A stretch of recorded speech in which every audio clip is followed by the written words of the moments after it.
Comecei a trabalhar levando o jornal O Globo para a internet. A gente criou o Globo Online. E desde então, a internet entrou na minha veia de uma tal forma, já tinha entrado antes, tanto que eu faço parte do grupo que propôs ao Globo estar na internet. Eu navego na internet desde a época do IBASE. Em 1994 já tinha um endereço de e-mail.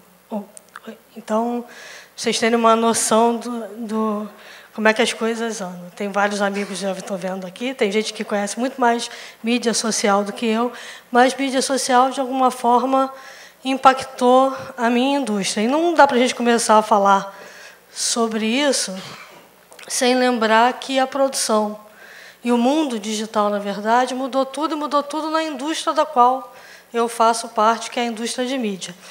Eu vou falar aqui para vocês um pouco mais do viés de quem veio da área de jornalismo. Não dava para ser diferente, porque essa é a área que eu tenho experiência para falar. É evidente que conteúdo vai muito além de notícia, de informação. Eu vou passar um pouquinho sobre isso, mas vou centrar mais a minha apresentação na área de notícias. E aí, notícias na TV, notícias no rádio, notícia no jornal, que foi o mais afetado pela navegação web e depois pelas mídias sociais. É claro que o digital mudou a produção da nossa indústria, mudou a distribuição, principalmente, e, mais do que tudo, mudou o consumo. Por quê? Do que a gente está falando aqui? A gente está falando, não dá hoje para falar de uma suposta briga entre mídias convencionais e novas mídias, e mídias sociais, embutidas nas novas mídias, sem antes falar que a gente vive nesse mundo de conteúdo. É multimídia, é multiplataforma, é abundante, é fragmentado, é indexado, recomendado, pulverizado e geolocalizado. Então, quando a gente vai entrar nessa indústria agora, e para quem já está trabalhando nela, lembrar disso tudo aqui é fundamental para a gente poder fazer um bom trabalho e começar a desenvolver algum tipo de conteúdo que a gente vai passar adiante. Por quê? Porque tudo isso que eu acabei de falar aqui gera novas práticas culturais. E eu gosto muito dessa citação do livro Cultura da Convergência, que diz que os conteúdos de novas e velhas mídias se tornaram híbridos, reconfigurando a relação entre as tecnologias, indústria, mercados, gêneros e públicos. Então, qualquer um que vai trabalhar nessa indústria hoje precisa tomar isso pelo menos como um ponto de partida para testar se é verdade, não é verdade, o quanto de verdade tem nessa afirmação. Então, o Ednei me fez uma primeira provocação, e isso está na palestra, está um pouco também no título da palestra aqui, quer dizer, mídias convencionais versus mídias sociais, concorrentes ou parceiras. Ele me fez uma outra pergunta também, o quanto a mídia social rouba de atenção da mídia tradicional. E aí eu vou começar a falar um pouco sobre isso, olhando a internet como mídia. E se a gente for olhar a internet como mídia, sim, a mídia social rouba atenção, a mídia social é concorrente. Isso é o último estudo, State of New Media, edição de 2013. Os dados param em 2012, mas eu queria chamar a atenção para vocês em como o consumo de notícias através da internet e, sobretudo, de outras mídias, como está lá, e aí eu incluo as mídias sociais, a partir de 2010, vem crescendo. A curva é ascendente quando todas as outras mídias caem. Então, a gente está falando de um mundo que, de fato, se eu for olhar as novas mídias, as mídias sociais e a internet como mídia, sim, ela concorre com todas as mídias tradicionais. Então, vem a outra pergunta. A mídia social rouba a atenção?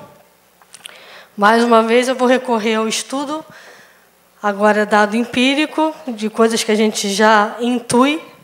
É o mesmo estudo, State of News Media, que mostra claramente como a população vem se informando através das mídias sociais. Principalmente a população de 18 a 24 anos, os jovens que estão entrando agora no mercado de trabalho, que estão entrando agora na economia ativa e para a qual essa indústria caminha. Quer dizer, são esses caras que já são os consumidores de hoje e continuarão sendo os consumidores de amanhã. Quando a gente chega no público ali de 30 e 38 anos, também cresce. Cresce menos, mas também cresce. Então, há, de fato, um impacto das mídias sociais nas mídias tradicionais. E esse impacto gera coisas como a gente viu acontecer aqui no Brasil, na nossa primavera, né? A mídia social foi para a rua, a imprensa ficou atônita, muita gente acertou, muita gente errou na cobertura, surgiu o fenômeno da mídia ninja, já teve muita discussão sobre isso, não vou me alongar, mas muito se discutiu sobre até onde a mídia tradicional consegue acompanhar esse surgimento de mídias espontâneas de uma população com um celular na mão e acesso às redes sociais e outros tipos de distribuição dessa informação que é captada em loco. Não vou entrar aqui em não vou discutir isso com vocês, não vou entrar aqui sobre ponto de vista de se a mídia ninja é mais objetiva, menos objetiva, isso aqui não vem ao caso. Vem ao caso que esse é o mundo que a gente vive. E o mundo que a gente vive, a concorrência e a influência, sobretudo, é muito grande a partir da mídia social, porque todas essas pessoas que estavam na rua, de alguma forma, se deixaram contaminar por informações que elas estavam trocando, por notícias que elas estavam trocando na rede, por opiniões que elas estavam trocando na rede, por seus pares. E aí eu faço uma outra provocação, que o Ibope também costuma fazer muito, que é começar a olhar a internet como plataforma, e que foi o que eu fiz em 1995. E quando a gente passa a olhar a internet como plataforma, as coisas começam a mudar um pouco de figura. Talvez a internet e as mídias sociais não sejam tão concorrentes das mídias tradicionais, mas sejam, sim, parceiras, né? E aí eu fui buscar uma citação de várias pesquisas. Na verdade, eu queria trazer uma pesquisa específica, mas como eu encontrei pesquisas desde 2010 que falam sobre esse assunto, eu preferi não trazer uma específica e dizer para vocês, olha, se vocês forem para a internet hoje e fizerem essa pesquisa, vocês vão encontrar dados de 2010, de 2011, de 2012, de 2013, todos mostrando que nos Trend Topics, principalmente, aí com base no Twitter, porque o Twitter é uma rede que permite mais facilmente que você extraia métricas dela, os assuntos mais comentados, de alguma forma, a origem deles vem através dos noticiários do New York Times, Telegraph, ESPN, CNN, e Huffington Post e tantos outros. Então, muitas vezes, essa citação pode não ser uma citação positiva, pode ser uma crítica, pode ser uma citação negativa, mas o fato é que todos nós que hoje usamos muito a rede social para nos informar ou para transferir algum tipo de informação, a gente normalmente recorre a um artigo que a gente leu, dá o link do artigo. Então, assim, de alguma forma, a mídia tradicional tem muita influência na mídia social. Eles estão sempre ali na lista dos usuários mais retuitados. Então, ela é potencializadora de tráfego? Sim, de certa forma, ela é potencializadora de tráfego, a mídia social, para a mídia tradicional. E todos os veículos estão usando isso. Por quê? O que a gente tem que fazer? A gente tem que tentar inverter aquela influência que a gente acabou de ver ali. Eu também tirei isso de uma pesquisa feita aqui no Brasil, por uma agência de propaganda, que mostra que a mídia tradicional tem uma grande influência na mídia social, no burburinho da mídia social, de tudo que é discutido lá, e da mídia social sai muito pouca coisa para a mídia tradicional. Só que essa seta aqui de baixo está cada vez ampliando mais. A tendência é que esse gráfico se iguale, e, num determinado momento, talvez a mídia social acabe influenciando mais a mídia tradicional. Não sei se isso vai acontecer, mas é o que todos os experts aí, os especialistas, e o pessoal que está estudando isso nas universidades, vem dizendo, por causa da questão da curadoria. Então, como é muito fácil você montar um grupo de pessoas na mídia social e, a partir desse grupo de pessoas em quem você confia, que são as suas fontes, no fundo, cada um de nós acaba trabalhando como um jornalista. O que um bom jornalista faz? Um bom jornalista começa a curadoria dele curando as fontes, né? Sabendo aonde ele vai buscar a informação, quem são as pessoas confiáveis, quem é o melhor, qual é o melhor lugar para obter uma informação sobre um determinado assunto, quais são as informações oficiais, aonde você pode buscar uma opinião diferente da informação oficial ou uma leitura dela. Então, cada um de nós, na mídia social hoje, age como um jornalista montando o seu set de fontes confiáveis para aquelas informações que nos interessam. Eu botei ali em cima um pouquinho como para ilustrar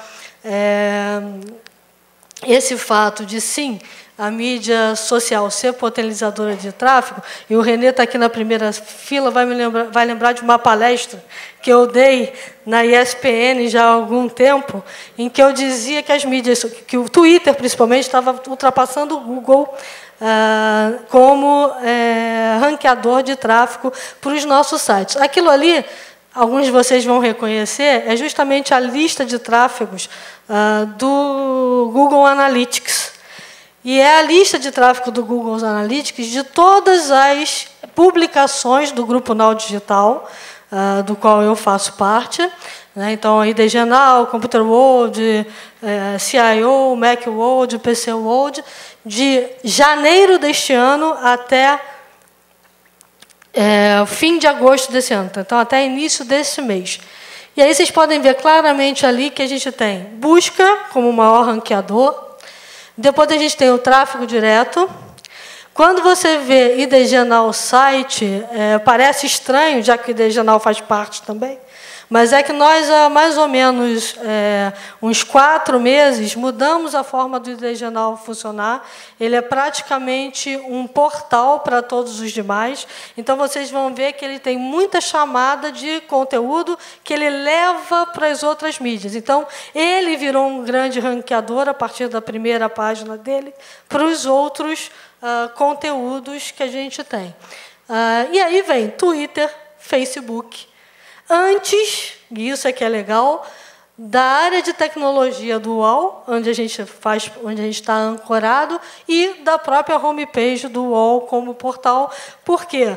Foi um trabalho que a gente começou a fazer. Não dava para ficar vivendo de um tráfego que era enorme quando você tem uma chamada na primeira página do UOL, mas que não fideliza essa audiência. O cara vem atraído normalmente por uma notícia curiosa, ou uma notícia sensacionalista, ou uma notícia da área de segurança, mas ele não é aquele cara que vai ficar fiel às marcas ou aos conteúdos. Então, a gente está trabalhando essa fidelização através das mídias sociais. Então, as mídias sociais, hoje, para nós, são grandes ranqueadores de tráfego. Só explicando, aparece ali o Virtual Target. Virtual Target é newsletter, tá? São e-mail, na verdade. Feeds são os RSS feeds, e se a gente for lembrar lá atrás, naquele primeiro gráfico que a gente viu, quando começa a aumentar o consumo da mídia online, a gente vê que esse consumo da mídia online de notícia começa justamente em 2006, quando os RSS feeds começaram a ser, de fato, muito usados por todo mundo e viraram grandes ranqueadores de tráfego em locais primários de busca de informação, porque, em vez de você entrar no site noticioso, você fazia já a sua curadoria áreas que você gostava de ler, das publicações que você gostava de ler, e carregava isso nos RSS feeds, que acabaram estão sendo, na minha opinião, agora estou dando a minha opinião, eu não uso mais RSS feed há muito tempo, porque eu uso o Twitter. Para mim, o Twitter acabou funcionando como o grande curador. Até porque o Twitter tem a visão dos meus amigos, coisa que o RSS feed não tinha. Então, saber quem você segue acaba sendo muito importante na hora de você usar a mídia social para se informar.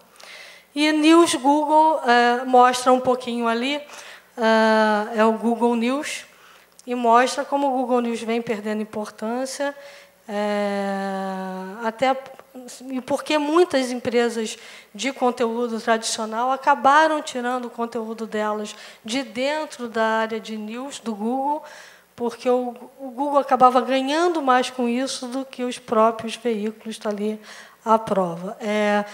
A revista CIO, eu não coloquei ali, mas o 12º item desse ranqueamento de tráfego é o LinkedIn, porque a revista CIO usa o LinkedIn e não usa o Facebook. Então, de todos os domínios que a gente tem, o LinkedIn aparece um pouco mais embaixo, porque, basicamente, ele é usado por uma publicação só. Então, resumindo, as mídias sociais podem pautar as mídias tradicionais? A resposta é sim.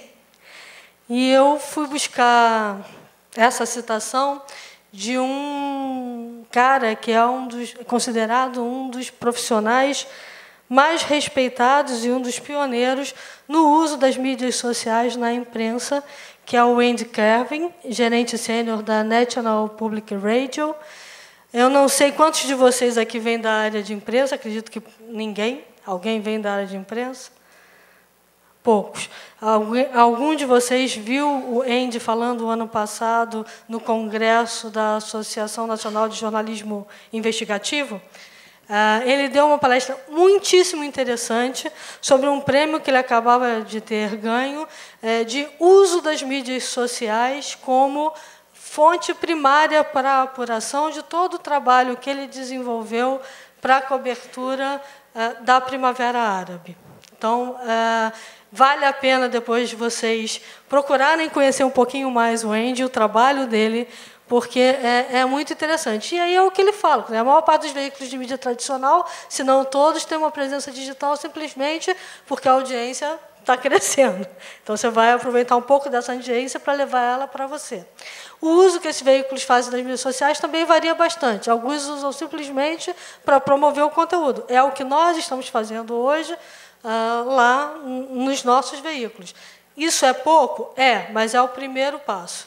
E por que a gente começou por aí? Porque a gente precisa desenvolver um conhecimento de como as mídias sociais funcionam. Sem isso, a gente não consegue fazer o próximo passo, que é se apropriar das mídias sociais como gerador de conteúdo ou como plataforma de conteúdo próprio do veículo sendo disseminada para todos vocês.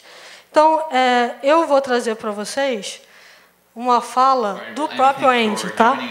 In your panel, you're talking about a new role that you'd like journalists to embrace with social media, and you mentioned the term of the concept of journalists helping slow down the conversation. So, tell us a little bit about what is your vision for journalists' engagement in this world of social media and constant noise.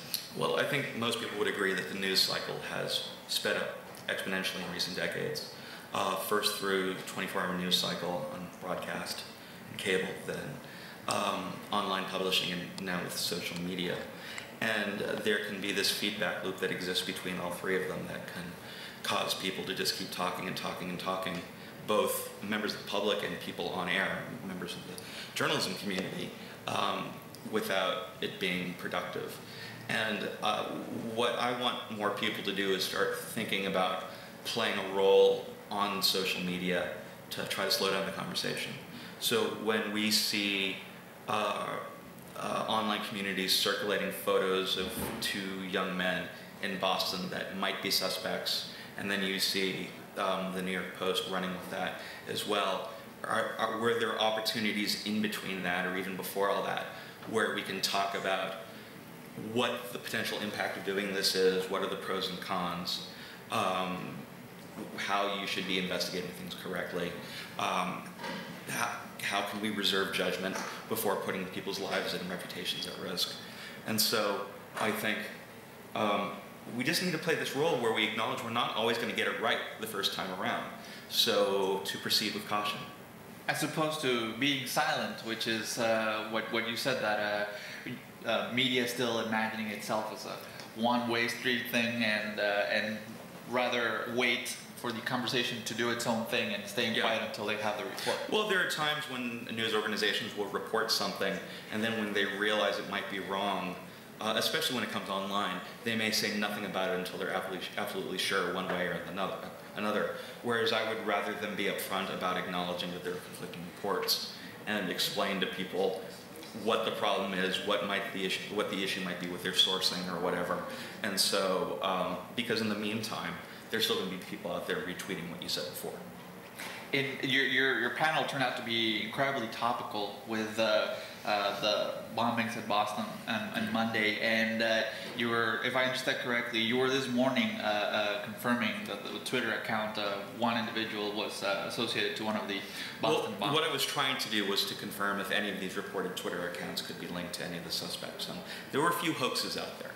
But then there was this other one that was very promising because I went through his entire feed of over 1,000 tweets. There were discussions about the college he went to. There was discussions about Chechnya. There were discussions about wrestling. There were pictures uploaded by the user that seemed to have the same person standing with people. And when you looked at the people he @replied and followed originally on Twitter, they were having conversations today about how they knew the suspect. And so, does that mean that Twitter account is confirmed? I'm always leery of using the word confirmed, but I'm 95% sure it's going to be him. And this is a good case, a good example of this topic of how to engage with information like this. Well, that's what I did today, because I saw a lot of people circulating these other Twitter accounts, much more than they were circulating the one that I believe is probably correct. And so I had to keep up with that and tell people, hang on a second, there were a lot of reasons for us to be suspect of these. We found this one here, we don't know for a fact it's true, but we're working on it, and maybe you can help me work on it too. And following this illustration, we have the work that people at Reddit and 4chan have been doing, also try to find the Boston bombers, and this is also a good case scenario to talk about the role of what journalists can contribute to this. Can you tell me a little bit about just the situation with Reddit and the morals here? Well, Reddit actually has a decent track record when it comes to investigating things. They've profusely apologized for this particular case. It's really unfortunate how it played out. I saw very few people in the news business even acknowledging what Reddit was doing. There were some that saying, Reddit is crowdsourcing, but they didn't actually check out what was going on and scrutinize it. Or if they did, they didn't say much about it. And so I felt the need to go publicly and acknowledge that this collection of photos existed and express some concerns. I basically said it's entirely possible that one of these people could be the right person, but we just don't know yet. We just don't know. And so I think whether it's Reddit or any other group online, whether they have a good track record or a bad track record, you have to take some of it with a grain of salt until your journalistic instincts really kick in.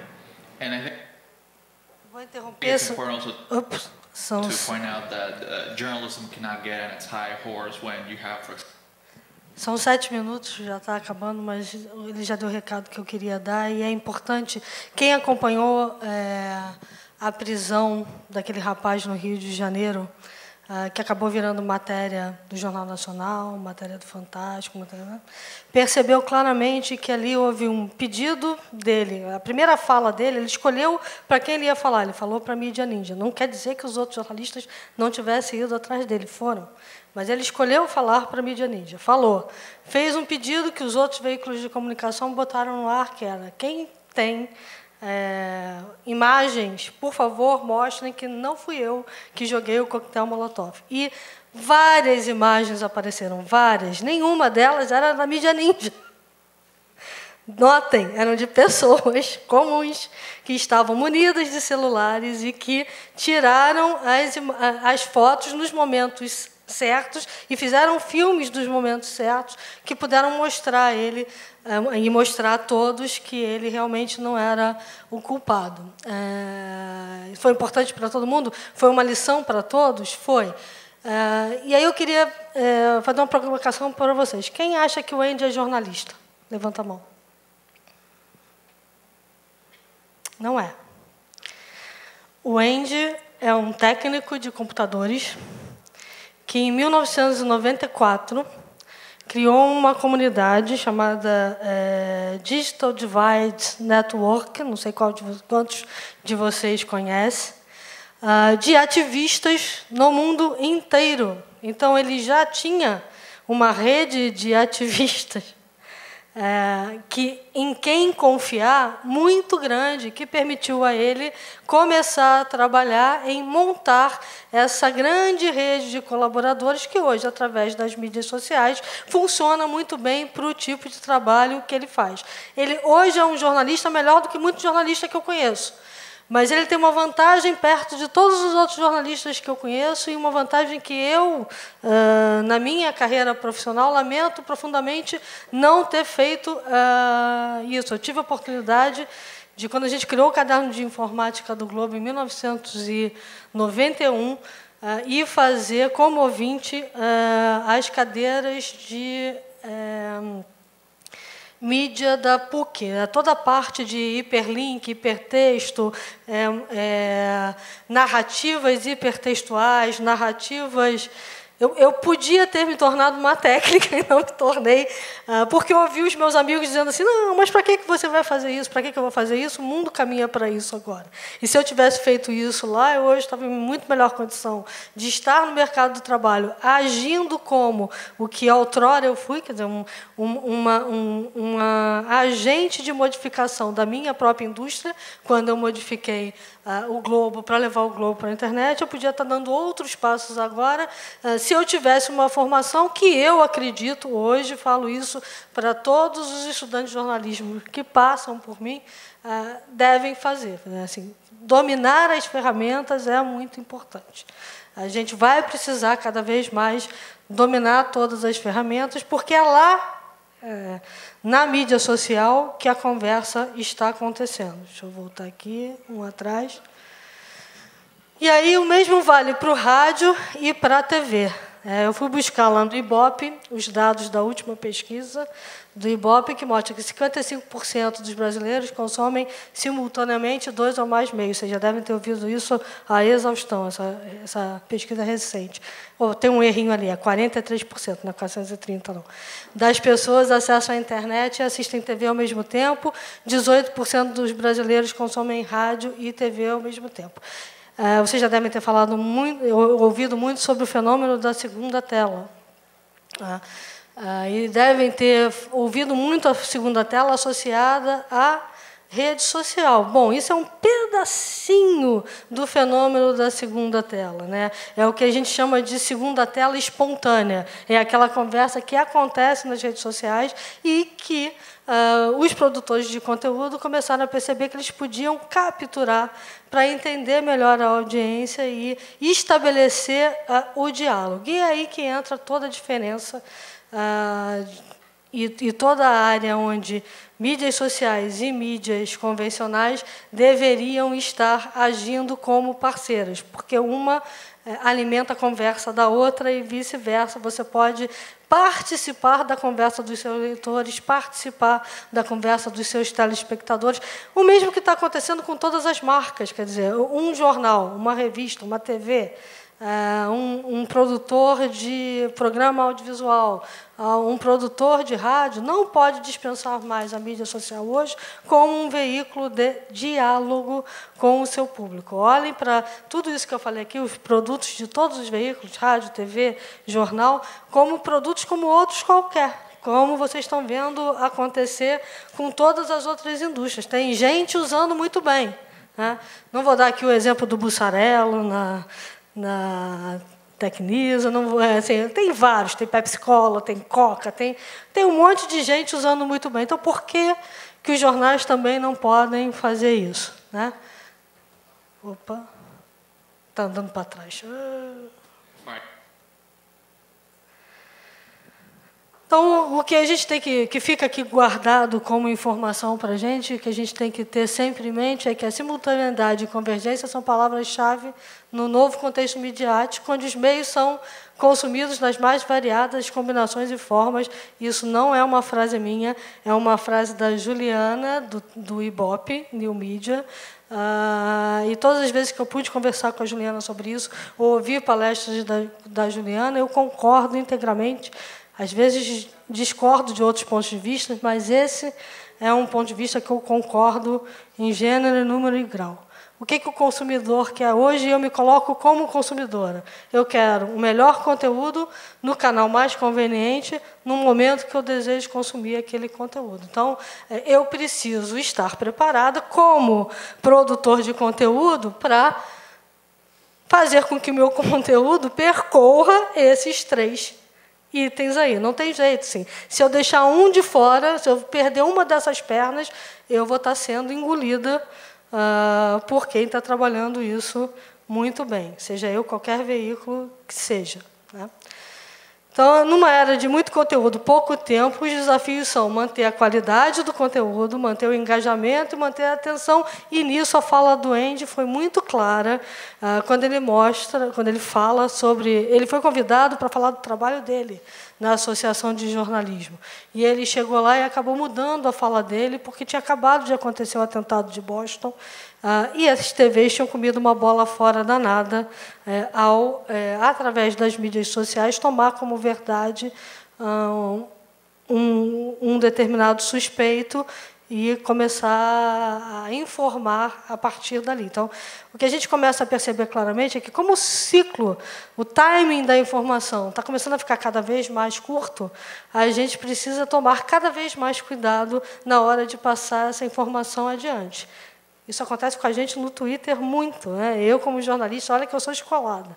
Vou contar aqui para vocês um caso que aconteceu comigo. Quando o Flávio Brigatore saiu da escuderia da Benetton, a primeira pessoa que deu essa informação se chama Renato Maurício Prado, com quem eu trabalhei no Globo, que era o editor de esportes do Globo na época que eu trabalhei lá, e que cobriu Fórmula 1 na época da briga Piquet-Senna, e era amigo pessoal do Brigatore. Aonde eu li essa informação?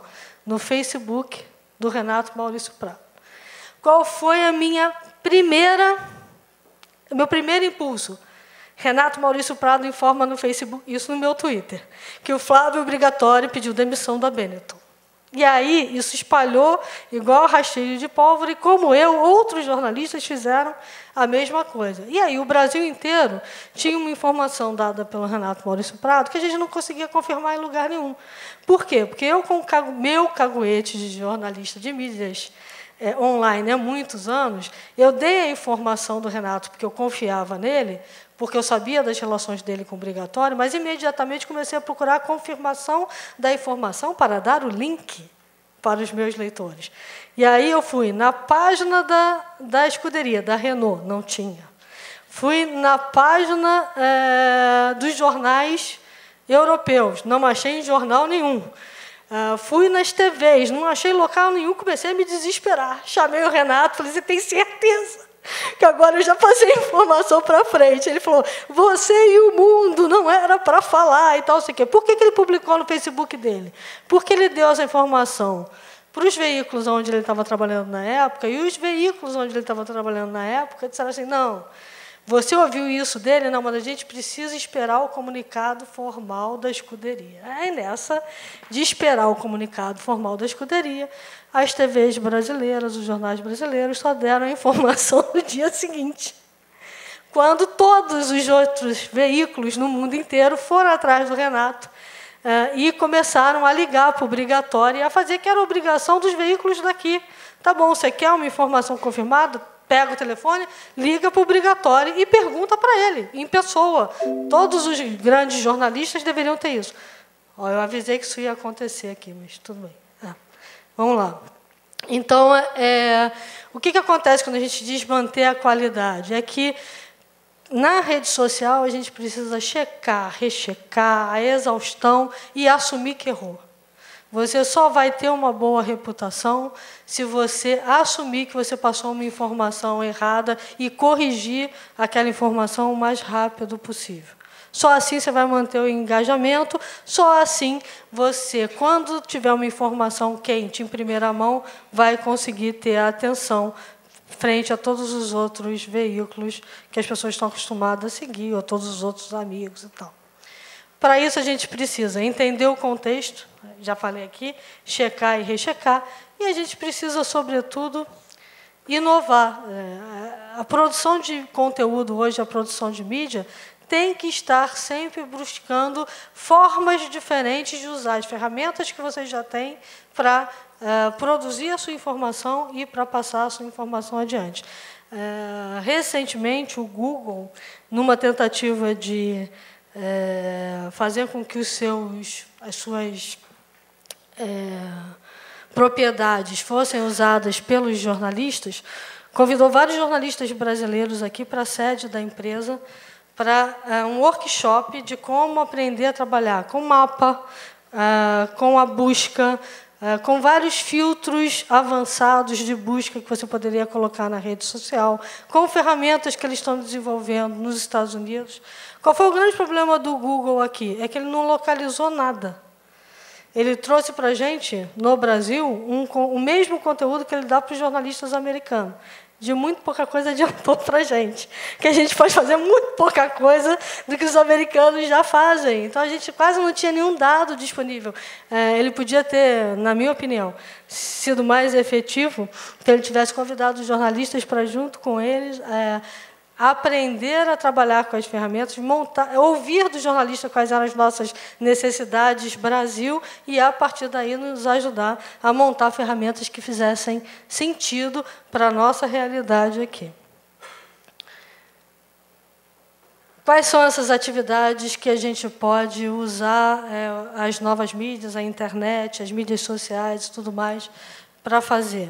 Pesquisa, planejamento, distribuição, monitoramento, e aí é um monitoramento qualitativo, que, como já falei aqui, a gente pode conversar com a audiência, e a mensuração. Não sei quantos de vocês já ouviram sobre a Qual Canal e o trabalho que a Qual Canal vem fazendo com o Ibope para tentar mensurar a influência da segunda tela na audiência da TV brasileira. Eles criaram até um índice, chama Viral Index, o VI, que está sendo incorporado nas ferramentas que todas as agências de publicidade aqui no Brasil que trabalham com TV estão usando para tentar, de alguma forma, saber coisas básicas. Às vezes, o programa de TV que tem maior audiência não é aquele que gera o maior buzz na mídia social.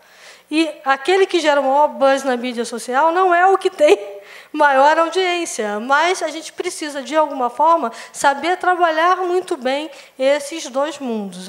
O Ibope está trabalhando com Qual Canal também, e, recentemente, lá nos Estados Unidos, o Ibope, que anteriormente, o Ibope e o Netrate, que lá nos Estados Unidos tinha pensado em que não haveria uma relação direta entre o buzz na mídia social, principalmente no Twitter, e o aumento em pontos da audiência da TV, voltou atrás e conseguiu mostrar que existe, sim, uma relação, mas essa relação se dá em conteúdos específicos, em momentos chaves. Ela não é uma lei para todo e qualquer programa, nem para todo e qualquer conteúdo. Mas mostra que a gente já está buscando ali na mensuração ferramentas apropriadas, coisa que na internet a gente está sofrendo. Desde 1995 que a gente tenta buscar qual é a melhor métrica para entender como é que o nosso conteúdo está, e a gente vem apanhando sistematicamente. Até então, a gente ainda não conseguiu a gente tem algumas luzes, né? A gente faz assim, vê para onde o vento sopra e sai fazendo as coisas, porque nem todas as métricas valem para tudo, né? E aí eu trouxe para vocês, isso eu ouvi na semana, no início de agosto, participando de um debate sobre segunda tela, no SET 2013, um evento da Sociedade de Engenharia de Televisão, sabe? Sociedade de Engenharia de Televisão. Os engenheiros de televisão estão discutindo segunda tela, porque eles sabem que eles precisam prover as ferramentas. E eles trouxeram esse gráfico, que é de uma pesquisa da Deloitte, nos Estados Unidos, tentando questionar até que ponto a segunda tela era importante. Por que eles dizem isso? Porque eles dizem que o buzz maior acontece dentro da sala de estar, entre pessoas. Praticamente 80% do buzz, se a gente for juntar lá, o frequente e o ocasional, dá praticamente 80%, acontece presencialmente. Aí você vai buscando, onde começa a aparecer a informação trocada na internet, nas mídias sociais? 5%, 3%. Aí a pergunta era, vale a pena a gente fazer alguma coisa de segunda tela se a gente só vai capturar 3%? A minha resposta é, vale. Por quê? Porque são 3% que você pode medir. Aqueles 80% lá, você nunca vai saber o que é. Você não consegue conversar sobre aqueles 80 lá de cima. Sobre os 3, você consegue. Agora, isso tem que ser levado a ferro e fogo como verdade absoluta? Não, porque é apenas um indicador. Então, serve para você tentar balizar o conteúdo que você vai fazer, as ações que você vai desenvolver, mas que você tem que pôr à prova o tempo inteiro. Então, vantagem dos usos das mídias sociais para qualquer produtor de conteúdo. Métricas confiáveis, mas você precisa analisar muito bem essas métricas. O que está ali é um dado empírico, mas que, à luz de diversos outros dados, pode ter uma leitura, uma análise diferenciada. Nem sempre é aquilo que você supõe de imediato. Interação imediata, quer dizer, você pode dialogar com o seu público, já falei. APIs para rastreamento.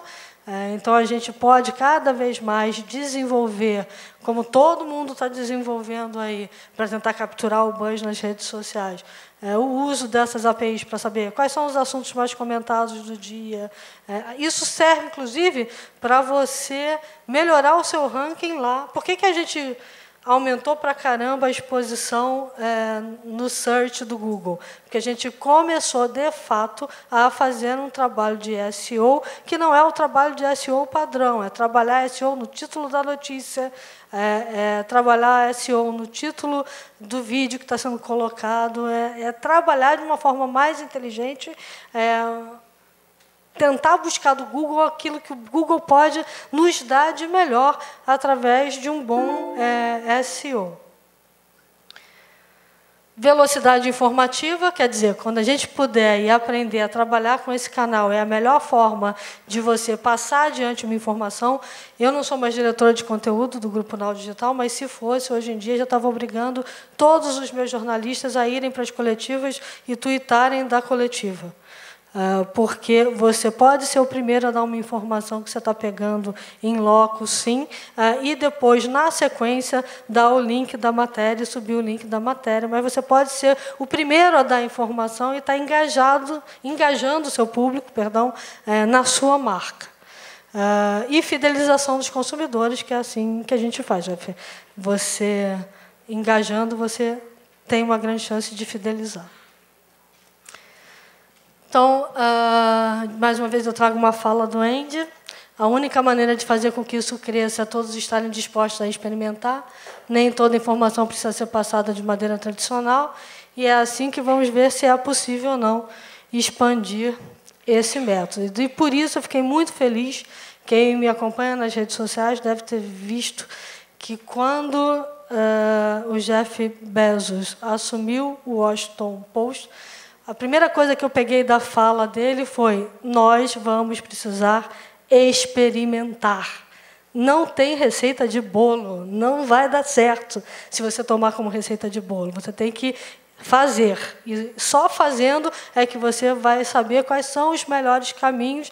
E nem sempre um caminho que funciona para esporte vai funcionar bem para a política. Então, você também tem que trabalhar as peculiaridades do conteúdo que você tem na mão em função das mídias. Acabei de dizer aqui que a gente não usa Facebook para CIO porque não tem retorno nenhum. A gente usa o LinkedIn para CIO, onde o CIO de fato está e onde ele de fato é impactado por aquele conteúdo. Aí vocês vão me perguntar, mas então por que a Rede Globo saiu do Facebook? Acho que eu acabei de responder aqui agora, né? Assim, eu não tenho chapéu aqui para falar pela Rede Globo, nem mandato para falar pela Rede Globo, mas eu posso dizer para vocês o seguinte: eu botei aquele símbolo de dinheiro lá do lado, porque tudo vai depender do modelo de negócio. E talvez, para o modelo de negócio que a Rede Globo está fazendo agora, que a Globo.com está desenvolvendo agora, o Facebook, de fato, não é o melhor lugar para a Rede Globo estar. Isso quer dizer que ela vai ficar fora o tempo inteiro? Não, porque você está levando ela lá para dentro. Não quer dizer que ela não está olhando o que está sendo discutido sobre ela dentro do Facebook? Também não. Ela também está olhando. Quer dizer que ela não vai trabalhar numa comunidade com a marca da Rede Globo e dos seus programas no Facebook, porque ela não viu nisso uma geração de valor. E aí, a partir desta geração de valor, é que a gente precisa muito bem analisar as redes sociais vis-à-vis as mídias tradicionais e ver em quais a gente pode estabelecer parceria, em quais a gente vai fomentar uma concorrência, porque essa concorrência pode ser muito bom. Então, respondendo à provocação do Ednei lá na frente, ora pode ser concorrente, ora vai ser parceiro, depende muito daquilo que a gente vai fazer na mídia social e como a gente vai trabalhar o nosso conteúdo. É isso aí.